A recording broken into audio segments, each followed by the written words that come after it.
Hi, I'm Kimberly Steele. I am a voice teacher, and I want to talk to you about the 5 principles of great singing. The first principle of great singing is pitch. Pitch is everything. Pitch is so important. That is the first thing I focus on when I teach a voice lesson. Pitch is what makes a great singer. However, you can have a bad singer that has good pitch and is still listenable. However, you cannot have a good singer who has bad pitch. It doesn't exist. They're not listenable. They're not pleasant on the ears.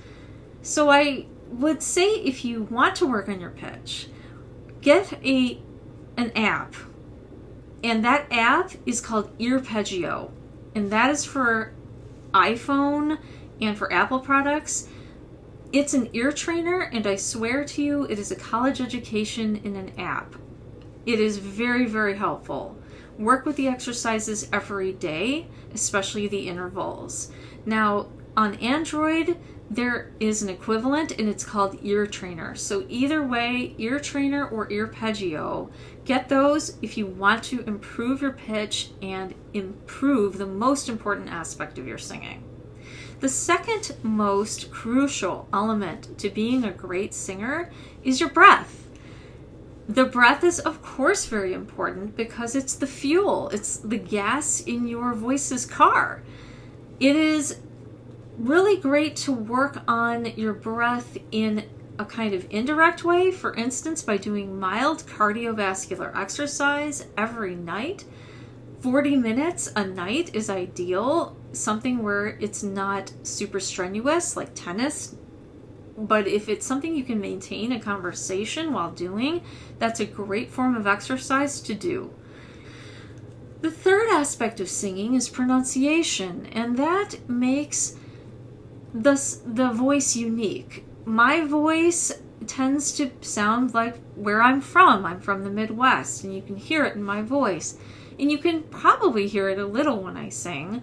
But when you're trying to sound better through your pronunciation, try listening to a lot of music in the style that you enjoy and try to pick apart, analyze it for exactly what makes it special and what makes it unique to that artist and their pronunciation. For instance, if the artist is from the American South, you're going to hear them have a drawl. So listen for that drawl and see if you can pick it out. And that drawl shows up in music that has a bluesy sort of tone, and it shows up in a lot of different styles, actually. And sometimes, of course, you'll hear people drawling that aren't from the American South. Of course, that can happen. But pick out the exact pronunciation of something and practice speaking it that way before you even sing it. And then that will also help you improve your accent. The next thing that makes your vocals great is your color.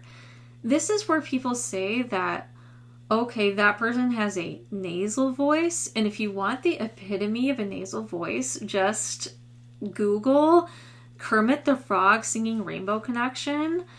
Because Kermit, he kind of sounds like this, right? Because he's placing the air up in the upper part of his, the upper part of the palate.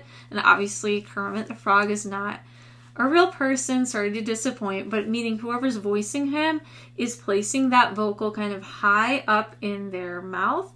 And the way you work on this aspect of your voice is definitely by recording, even if it's a very basic recording, for instance, on a smart device. But if you can record yourself as a voice memo, even just that, and listen to what you're doing, that's going to help you figure out where to place your vocal. So that's going to help you change your color. Finally, the last and final consideration of great singing is your range. My range tends to be about 3 octaves, so let me see if I can sing through it for you. Not so much.